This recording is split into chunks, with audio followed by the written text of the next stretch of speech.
Oke, selanjutnya mengenal lebih dekat ketimbangan.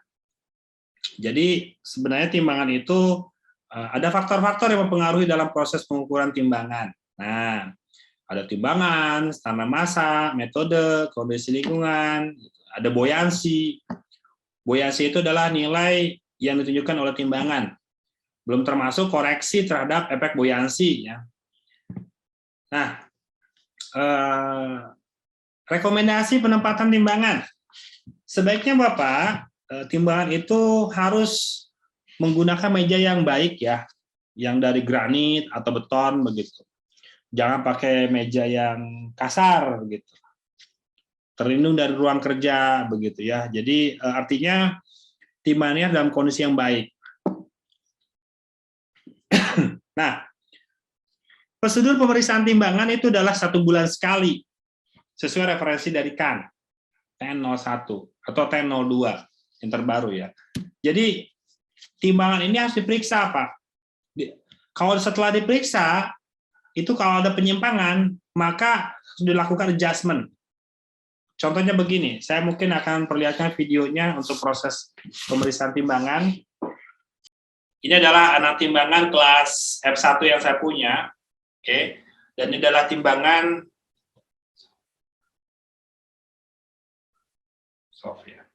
Nah, ini adalah timbangan yang resolusinya 0,01. Nah, kapasitas timbangan saya ini 1 kilo misalnya. Ini 1 kilo nih. Kalau 1 kilo dengan resolusi 0,01, berarti kalau 1 kilo itu dalam satuan gram berarti 1000 gram. 1000 gram dibagi 0,01, berarti dia nilainya adalah 100.000 ya Pak ya. Oke, 100.000 ya, karena nilainya 100.000 itu berarti kelas F1. Nah, nanti masa ini kelas F1 Pak.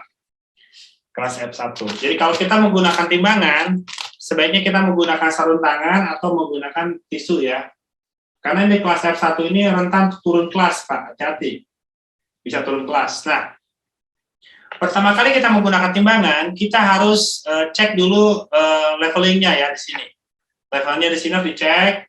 Jadi jangan sampai dia posisinya tidak di tengah nolnya begitu Pak. Nah, jadi saya akan cek dulu di posisinya dengan memutar ujung-ujung ini agar dia posisi di tengah. Oke. Nah, setelah posisinya di tengah, setiap timbangan itu harus dicek sebelum kita lakukan kalibrasi. Nah, ini diperiksa setiap bulan, Pak. Setiap bulan Bapak harus lakukan cek. Misalnya kapasitas timbangan Bapak untuk yang di kita ini 1 kilo, maka cek 1 kilo. Ya, cek 1 kilo. Berapa nilainya begitu di sini? Kalau timbangan Bapak kapasitasnya 200 gram, dicek pakai alat timbangan 200 gram. Nah, dicek 1 kilo berapa nilainya? Nilainya di sini dicek 1 kilo adalah 99,87. Padahal timbangan saya ini adalah 1 kilo. Nah, berarti ini kan kondisinya timbangan ini bermasalah. Timbangan ini dalam kondisi sakit. Artinya belum bisa dikalibrasi. Nah, kita adjust dulu, Pak. Nah, pada timbangan itu ada dua fungsi adjustment. Yang pertama adjust internal, yang kedua adjust eksternal. Adjust internal kita tinggal tekan saja Pak tombol call di sini atau ter. Di sini tombol call atau ter. Mungkin timbang Bapak yang mereknya Ohaus, Sartorius begitu. Ada tulisan tombol call. Bapak tekan sekali. Nah, dia akan melakukan kalibrasi internal sendiri. Tapi kalau tidak ada reaksi apapun, tidak ada informasi apapun, setelah kita tekan call tadi, berarti dia tidak punya fungsi adjustment internal. Berarti dia tidak punya fungsi adjustment internal. Maka ini akan dilakukan adjustment eksternal. Oke? Caranya gimana adjustment eksternal? Tekan tombol call atau tombol ter dan tahan selama 3 detik. Nah, dia akan muncul sebuah tulisan, Pak. Kalau di mereknya Cina, ini merek Cina ya, muncul tulisan lot 1. Tuh, akan muncul tulisan seperti ini, lot 1. Kalau mereknya Cina. Nah, kalau mereknya bagus ya, Ohio, Sartorius, Mettler, itu akan muncul tulisan calibration eksternal di sini. Akan muncul calibration eksternal. Karena di sini mereknya China, jadi munculnya lot 1. Nah, kalau merek saya tekan lagi tombol vokalnya lagi sekali lagi. Nah, dia kan tanya tuh, mau di just 1000? Nah, gitu ya. Terlihat seperti ini. Akan muncul seperti ini. Apakah mau di just 1000? Terus saja, saya oke. Terus nanti akan berkedip-kedip, Pak. Nah, ketika berkedip-kedip seperti ini, maka saya simpan alat timbangan. Tunggu. Nah, artinya sudah oke. Artinya timbangan sudah dalam kondisi sehat, Pak. Coba kita cek. Kita cek.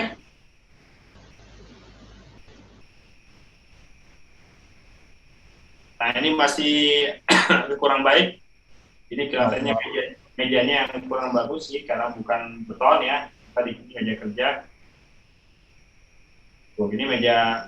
Jadi mejanya masih meja gerak-gerak, Pak. Jadi kalau digerakin mejanya aja gerak. Nah, ini nggak boleh, Pak, sebenarnya. Ini mejanya harus bagus ya. Tuh, jadi tidak stabil. Ya, sedikit, tapi udah sangat bagus, Pak. Lahirnya bagus ya, karena mejanya bergerak-gerak. Nah, itulah disebut dengan adjustment atau internal calibration, Pak. Baik, Bapak, kita lanjutkan. Saya putarkan sebuah video sebelum proses kalibrasi. Ini belum kalibrasi, Pak. Halo Laborans, para praktisi, Bapak dan Ibu yang terhormat. Selamat pagi. Pada diskusi kali ini kita akan berbicara mengenai kesalahan dalam menggunakan alat ukur timbangan. Tentu saja kita tahu jenis alat ukur timbangan. Kita mengenal mungkin alatnya adalah analytical balance atau digital balance lah, atau timbangan-timbangan ukur lainnya. Alat ukur timbangan ini memiliki karakter yang cukup unik. Artinya alat ukur tersebut memiliki sebuah masalah. Nah, kenapa kita harus melakukan pemeriksaan pada alat ukur tersebut? Ketika alat ukur ini digunakan dalam periode waktu tertentu, atau juga misalnya dipindahkan, ini akan mengalami sebuah kondisi disposisi.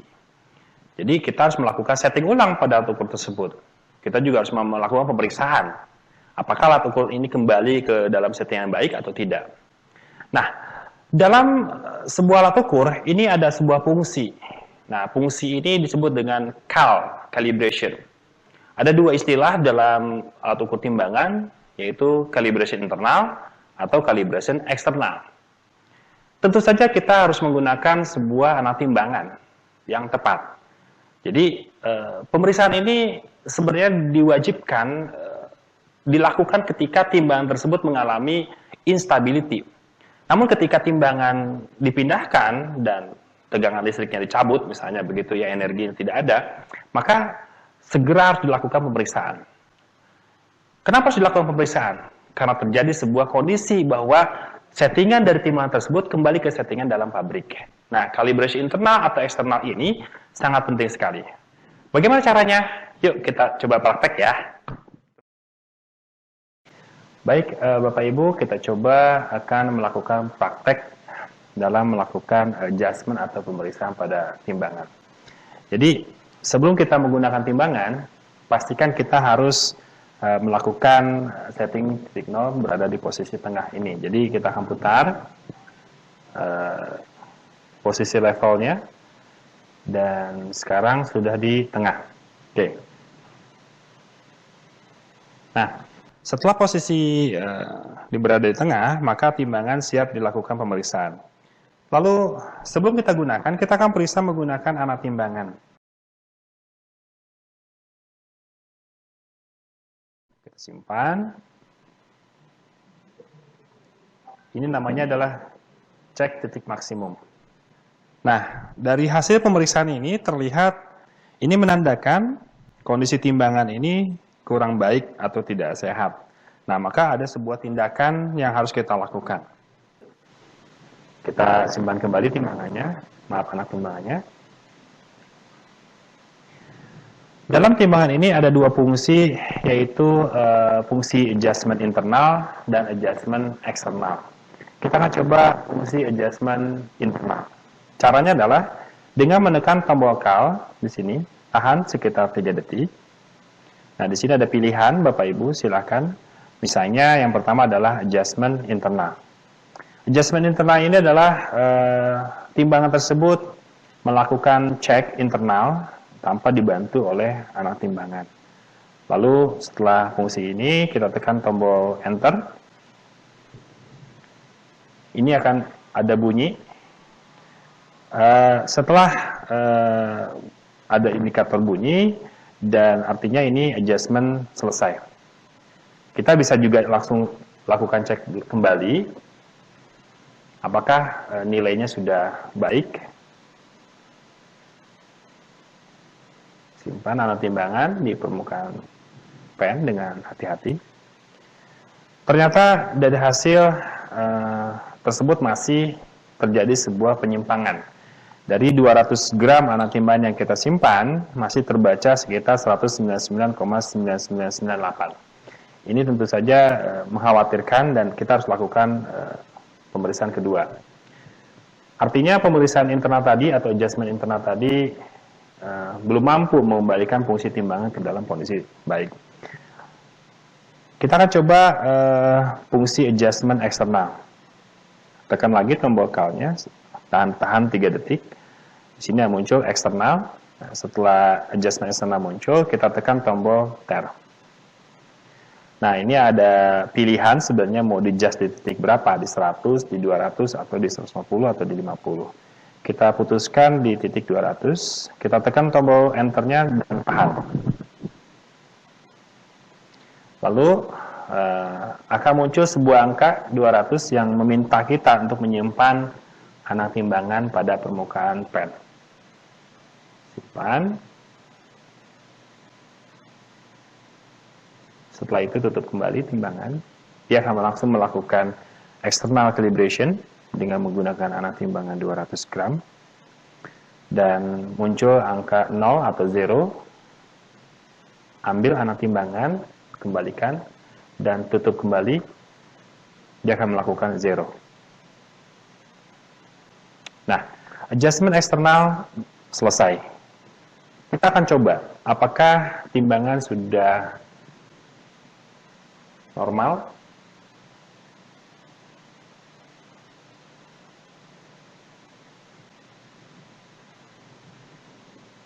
Dan hasilnya normal. Untuk timbangan, Pak, interval kalibrasinya setahun sekali. Tuh, di sini jelas. Interval kalibrasinya setahun sekali dengan pengecekan satu titik pada titik maksimum setiap bulan. Tuh, ini jelas ya. Jadi kalibrasi timbangan itu setahun sekali dengan pengecekan satu titik pada titik maksimum setiap bulan atau setiap dipindahkan. Nah, kalau anak timbangannya jenisnya walking standard, dipakai terus setiap hari, ingat, dipakai terus setiap hari, maka dia 1 tahun kalibrasinya. Kalau dia jarang dipakai atau jenisnya adalah reference standard, maka dia 3 tahun sekali. Ini diatur, Pak, untuk interval kalibrasi alat ukur Bapak. Silakan di sini nanti Bapak pakai ya sebagai reference. Nanti saya kirimkan kepada Bapak versi bahasa Indonesia dan versi bahasa Inggrisnya yang terbaru begitu. Oke, jadi bicara mengenai adjustment pada timbangan bisa dipahami ya Pak ya. Kita akan lanjutkan ke dalam proses bagaimana sekarang kalibrasi timbangan. Kalau tadi baru adjustment Pak, baru internal calibration. Maaf Pak, mau tanya Pak ya. Silakan Pak. Dulu, Pak. Nah, kalau kalibrasi timbangan itu nggak boleh diangkat-angkat ya Pak ya. Misalnya kalau kita kalibrasi eksternal gitu. Baik. Kalau timbangannya jenis mekanik, Pak, yang ada rodanya di bawah, yang kasar, yang 100 kilo ke atas, itu boleh, Pak, dipindah-pindah, didorong-dorong. Itu pun nanti diperiksa dulu. Fungsi mekaniknya ada yang berbeda, berubah apa enggak. Boleh, Pak, dipindah-pindah. Nah, untuk timbangan-timbangan jenis digital, boleh juga dipindah-pindah, nggak ada masalah. Tapi setelah dipindah, Bapak harus lakukan pemeriksaan, yaitu dengan titik maksimum, atau dengan melakukan internal calibration, jika punya fungsi itu. Nah, kalau timbangan tidak punya fungsi internal calibration, Bapak harus cek dengan anak timbangan kayak tadi. Gitu. Tapi kalau tidak punya dua-duanya, jangan dipindah-pindah, Pak. Kalau dipindah-pindah Ya, nanti Bapak adjust. Kita kan nggak punya anak timbangannya, Pak. Baik. Ya, kita kalibrasinya kan melalui eksternal. Baik. Gitu. Kalau Bapak tidak punya timbangan, pilihannya dua. Panggil kami ke sana, atau beli anak timbangannya.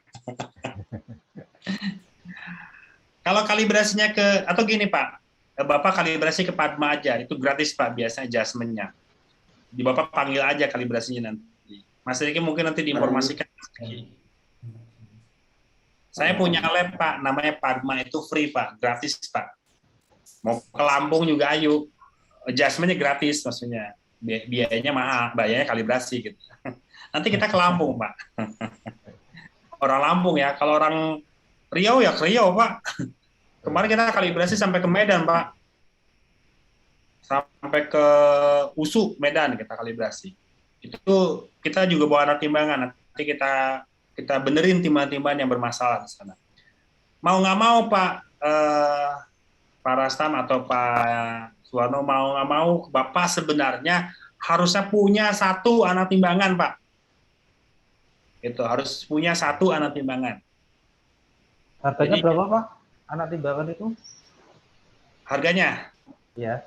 Tergantung kelasnya Pak. Semakin tinggi kelasnya, semakin mahal. Nah, Bapak harus tahu dulu kelasnya. Jadi Bapak harus hitung dulu kayak tadi Pak, hitung dulu. Misalnya Bapak punya timbangannya kapasitas berapa, terus misalnya gini ya, saya tuliskan ya sebentar. Misalnya Bapak timbangan botol kayak kan. Misalnya Bapak punya timbangan kapasitas misalnya sebentar, seberapa besar ya. Misalnya Bapak punya ketimbangan kapasitas 1 kilo, 1000 gram. Minimal Bapak punya alat timbangan satu. Kalau mau kalibrasi sendiri berarti harus punya ada berapa ya?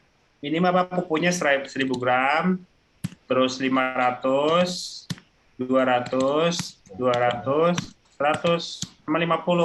Minimal punya segini. Satu set lah, kalau enggak, satu set murah Pak. Tuh Pak Mas Riki kemarin baru beli satu set. Satu set itu maksudnya satu paket, satu wadah itu Pak ya? Betul, satu paket Pak. Satu paket itu isinya gini, isinya biasanya kalau Bapak timbangannya misalnya sampai 1000 gram, dia ada satu paket begini, 2000 atau 2 kilo, 2000, terus 1000, 500, terus di bawahnya ada 200 bintang. Jadi ada dua ya, double ya, ini 2000 bintang nih. Karena dia tidak ada nilai 4000 Pak, tidak ada dia. Dia adanya 2000 atau 200 bintang gitu. Terus di sini 100. Maksudnya bintang itu apa Pak? Kembar Pak. Kembar begitu. Jadi tidak ada nilai 400 Pak. Jadi kalau 400 Bapak tambahkan 200 tambah 200 begitu Pak. 20 bintang tuh. Jadi tidak ada 40 Pak. Jadi adanya 20 dan 20 saja. 10 nanti 55 gitu ya. 2 bintang. Nah, akan begini Pak. Ini satu paket nih. Harganya nggak mahal kalau satu. Nanti 1 gram, terus 0,5 gram, begitu Pak. Jadi satu kotak itu akan seperti ini. Gitu. Oke? Jadi minimal Bapak punya, kalau mau kalibrasi sendiri, Bapak punya ini. Kalau kapasitasnya dia sampai 1 kilo atau 5 kilo. Kalau 5 kilo Bapak beli 5 kilo, begitu 5.000 gram gitu ya, atau 5 kilo gitu. Nanti kalau minta 200-an ini harganya sekitar berapa Pak? Kalau kelas F1 mereknya bukan Mettler itu sekitar 5 sampai 10 jutaan Pak. 5 sampai 10 juta. Kalau 20 kiloan itu harganya kelas M1 itu sekitar 1 jutaan satunya. Gitu. Jadi nanti saya jelasin lah harga-harganya ya. Oke, kalau gitu kita langsung kalibrasi dulu ya. Pak, mau tanya. Kita pakai video. Silakan Pak. Kami dari PT Aneka Tuna. Siap. Kita kan punya anak timbangan mulai dari 200 mg sampai 20 kilo. Baik. Kelasnya? Pertanyaan saya adalah menyambung dari pertanyaan Pak Suwarno sama Pak Rastamu yang tadi. Anak timbangan itu bisa dikatakan sudah tidak bisa dipakai itu pada kisaran berapa miligram atau berapa kilo? Karena kan kita di ATI sendiri kan kita punya mulai yang paling terkecil 200 miligram dan yang tertinggi kita sampai 20 kilo. Nah, dari antara semua itu bisa kita katakan anak timbangan itu tidak bisa kita pakai pada kisaran berapa? Baik. Ya. Jadi begini Pak. Anak timbangan itu kondisinya bagaimana Pak keadaannya sekarang? Kondisinya contoh secara spesifik ya kita punya yang skala 200 mg sampai tertinggi 500 gram itu ada yang sedikit ada gores sedikit, lalu ada karat sedikit. Lalu yang contoh kayak 20 kilo itu kemarin ada seperti bentes gitu Pak ya, bentes sedikit. Nah, seperti itu kondisinya. Baik. Warnanya stainless, kuningan atau besi karat, besi cor. Untuk kita cenderung stainless steel. Jadi 20 kilo juga stainless steel, Pak? Kalau 20 kilo kayaknya besi itu namanya. Besi cor ya? Kayaknya. Kalau yang 20 kilo insya Allah itu besi, Pak. Tapi kalau yang mulai dari 10 kilo, 5 kilo, 10 kilo, 5 kilo, 1 kilo, 2000 itu 2 kilo itu dan sampai 500 gram dan sampai 200 itu kita menggunakan itu aluminium, cuman yang 20 kilo yang lainnya itu besi. Kalau di bawah 20 kilo mulai dari 10 kilo sampai 200 miligram kita menggunakan stainless steel. Baik. Jadi begini Pak. Kalau kelas F1, kalau stainless itu harganya lumayan mahal ya. Kalau 20 kiloan itu modelnya begini. Pasti nih. Karena kalau ya, model itu Pak. Ya. Kalau 20 kilo modelnya stainless itu mahal banget, Pak. Bapak bawa pulang ke rumah itu bisa ditukar Innova, Pak.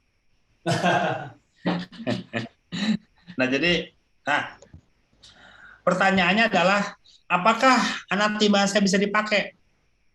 Bapak harus kalibrasi dulu, tertelusur dulu.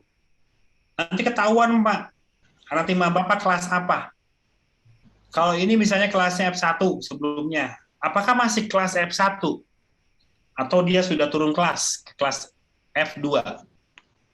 Jadi anak timbangan bisa turun kelas, Pak. Jadi kalau Bapak pertanyaan kepada saya, Pak, apakah anak timbangan saya masih bisa dipakai? Jawabannya adalah kalibrasi dulu, Pak. Nanti dari kalibrasi. Pak, putus-putus gimana, Pak?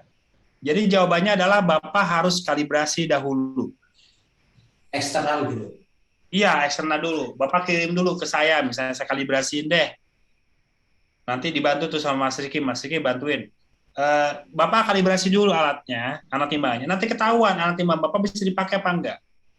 Karena kalau tidak dikalibrasi dulu, tidak akan ketahuan, Pak, ini kelas apa. Nah, sekarang Bapak tahu nggak ini kelasnya kelas apa? Apakah kelas F1 atau kelas F2 atau kelas E2? Tahu nggak? Kalau di sertifikatnya itu kelas E2 sama F1. Wih, Itu bagus, Pak. Kelas E2 itu berarti tinggi. Itu tahun berapa sertifikatnya, Pak? Lupa saya ada di meja Nah, tahun itu ya, 2021, Pak. 2021. Kalau 2021 itu masih bagus, Pak. Bisa dipakai tuh timbangan. Interval kalibrasinya anak timbangan Bapak itu 3 tahun sekali. Berarti nanti jatuh tempo kalibrasinya nanti 2024. Gitu. Karena 2023. Artinya 3 tahun sekali, Pak. Anak timbangan itu masih bisa dipakai, Pak, asal ada sertifikatnya. Gitu loh. Nah, Bapak harus cek ada sertifikatnya nggak. Kalau ada sertifikatnya, anak timbangan itu bisa dipakai, Pak. Jangan dibuang karena bersertifikat. Istilahnya seperti rumah lah. Rumah tidak ada sertifikat aja masih bisa kita pakai kok sebenarnya, tapi tidak legal. Punya siapa di rumah nggak ada sertifikatnya kan gitu. Motor kita pakai aja meskipun nggak ada PPKB-nya. Meskipun maaf BPK-nya masih di leasing begitu ya. Tapi kita pakai aja gitu. Nah, tapi orang-orang nggak tahu kalau itu motornya siapa kan gitu. Artinya, anak timbangan yang udah memiliki sertifikat, memiliki ketertelusuran, itu bisa dipakai, Pak. Gitu. Oke? Pak, nyala dulu Pak, tanya Pak. Silakan, Pak. Maksud saya tadi kalau yang namanya turun kelas itu maksudnya apa anak timbangan itu turun beratnya Pak karena pemakaian gitu. Baik. Bapak harus lihat ini. Nah, Bapak lihat ini. Lalu Bapak buka sertifikatnya. Buka sertifikatnya, Pak. Kalau ada sertifikatnya mungkin ditampilkan sekarang. Di mana nilainya? Kalau kata Bapak tadi kelas E2, Tata dicek di sini kelasnya bukan E2 lagi, tapi turun ke kelas F1, ada di sini. Berarti turun kelas, Pak, begitu. Nih, kita kasih coba contoh ya. Sebuah contoh ya. Saya akan kirimkan sebuah contoh. Agar Bapak bisa paham. Sebentar. Saya punya nih anak timbangan nih, Pak. Anak timbangan, mereknya adalah Excellent. Terlihat ya, Pak ya? Iya, lihat Pak. Oke. Mereknya Excellent. Katanya kelasnya F1. Nominalnya 1000 gram. Ini sertifikat halaman 1 ya. Oke. Terus saya punya juga halaman 2-nya ini. Oke. Ini anak timbangan saya, halaman 2-nya. Oke, dan halaman 3-nya ini dia. Tuh. Di sini terlihat anak timbangan saya sudah dikalibrasi. Jadi nanti laporannya akan begini Pak bentuknya nanti. Bapak lihat sertifikatnya. Kapasitas atau nominal 1000 gram. Dan setelah dikalibrasi, berat dari anak timbangan itu adalah 1000,001 gram. Tuh, artinya dari sertifikatnya ketahuan beratnya sebenarnya adalah 1000,001 gram dengan ketidakpastian sebesar 2 mg atau 0,002 gram. Oke Pak, sampai sini pertanyaan cukup? Iya. Nah, sekarang kita lihat apakah anak timbangan ini masih kelas F1 atau bukan? Kita lihat. Nilai di sini berapa penyimpangannya tadi? 10,001. Artinya penyimpangan atau errornya adalah 0,001 gram. Kalau jadi miligram jadi berapa, Pak?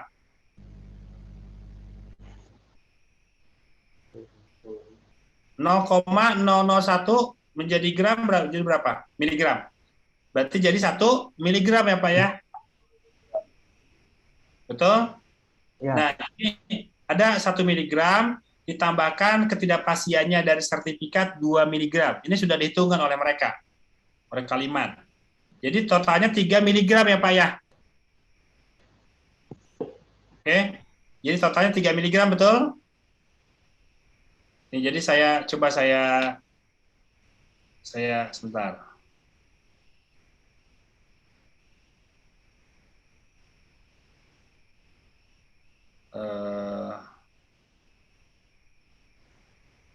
1000 miligram 10,01 berarti penyimpangannya 0,001 ya Pak ya, saya ulang ya. Jadi nilainya 1 miligram. Dipahami Pak? Ya, Pak. Oke. 1 miligram ditambah 2 miligram jadi 3 miligram. Nah, 3 miligram. Ingat, ini 1000 gram ya. Sekarang kita lihat tabel MPE-nya. Sekarang kita lihat tabel MPE sebentar. Nih. Untuk 1000 miligram 1000 gram tadi kita sudah lihat. Nih di sini. Atau 1 kilo. Kalau F1 MPE-nya berapa, Pak? Ini dia kan. MPE-nya berapa? 5 miligram. Tadi berapa nilai totalnya, Pak? 3. Berarti anak timbangan Bapak masih kelas F1. Karena batas yang diizinkan oleh OIML itu adalah 5 miligram. Gitu. Kalau perhitungannya tadi sudah lebih dari 5 miligram, artinya jatuh ke 7 gram misalnya, 7 miligram, berarti dia sudah kelas F2, turun kelas, Pak. Turun kelas. Ya, maksudnya turun kelas seperti itu. Iya, iya. Kita ambil satu contoh lagi ya, Pak. Kita ambil satu contoh lagi. Oke. Kita ambil satu contoh lagi. Ini kita close.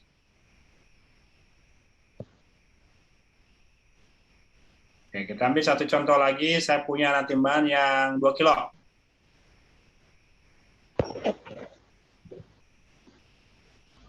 Nah, ini timbangan saya 2 kilo. Timbangan 2 kilo dikalibrasi, ternyata beratnya pas, Pak, 2 kilo. Oke, Pak? Oke. Pas. Tinggal ada nilai ketidakpastiannya yang diberikan oleh mereka. Katanya 3 miligram. Oke, kita lihat nih, 3 miligram nih. 2 kilo nih koreksinya kosong, pas, bagus. Ini ada koreksi 3 miligram. Nah, kita lihat. Apakah masih kelas F1? Kita lihat. 2 kilo ya. 2 kilo di sini 3 miligram dari sertifikat. Nah, sekarang kita lihat. Sebentar. Di dalam tabel ini. Nah, lihat tabel ini. 2 kilo, Pak. 2 kilo yang mana? Oke, ini 2 kilo ya. Ini 2 kilo. F1 berapa toleransinya? MPE-nya? 10. Tadi berapa nilainya? 5. 5. Apakah 5 apa 3? 5 ya? 5 apa 3? Ayo. 3. Tidak pastian tadi 3 kilo ya, 3 miligram ya. Oke, 3 miligram. Sekarang apakah masih kelas F1? Masih, karena nilainya masih di dalam toleransi 10 miligram gitu, Pak. Kalau nilainya sudah lebih dari, bahkan ini bisa dianggap E2, Pak, karena sama, gitu kan. Betul. Bisa dianggap E2 nih, karena tidak ada koreksi. Tapi dia, nah bisa aja naik kelas begitu ya, bisa aja gitu. Nah, jadi kalau dia sudah lebih dari 10 miligram di sertifikatnya nanti, maka dia kelas ke kelas F2. Kalau sudah lebih dari 30 miligram, turun kelas ke M1. Kalau sudah lebih dari turun dari 100 sekian, maka turun kelas ke kelas M2. Terus akan begitu, Pak.